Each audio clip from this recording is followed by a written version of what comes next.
உங்களுக்கு திருமண பாக்கியமே இல்லை என்று சொல்லிவிட்டால் கூட கவலைப்படாமல் சப்த கன்னியருக்கு இப்படி ஒரு முறை தீபம் ஏற்றி பாருங்கள்.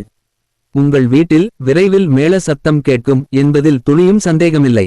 இந்த சப்த கன்னியர்களை எப்படி வணங்கினால் திருமண தடை அகலும் என்பதை பார்க்கலாம்.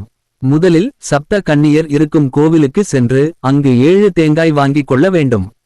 இதை கோவிலுக்கு போகும் போது வாங்கிக் கொள்ளுங்கள். அந்த 7 தேங்காயும் உடைத்து அதன் அடிப்பக்கத்தை மட்டும் எடுத்துக் கொள்ள வேண்டும். மேலே குடுமி இருக்கும் பக்கத்தில் தீபம் ஏற்றக்கூடாது. தேங்காயின் அடி பக்கத்தில் இலுப்பை எண்ணெய் ஊற்றி சிகப்பு நூல் திரி போட்டு 7 தீபம் ஏற்ற வேண்டும்.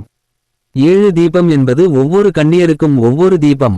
சப்த கன்னியர்களுக்கு தீபம் ஏற்றி அவர்களின் முன் மண்டியிட்டு உங்களின் எந்த காரணத்திற்காக திருமணம் தடைப்பட்டு கொண்டிருக்கிறது அதை சொல்லி அந்த தடை அகல வேண்டும் என்று வேண்டிக் கொள்ளுங்கள். இந்த வேண்டுதலை ஆண் பெண் என யார் வேண்டுமானாலும் செய்யலாம். இந்த தீபம் ஏற்றிய சில நாட்களுக்குள்ளே கண்டிப்பாக உங்களின் பிரார்த்தனை நிறைவேறி உங்களுக்கு நல்ல ஒரு வாழ்க்கை துணை அமையும் என்பதில் சந்தேகம் இல்லை.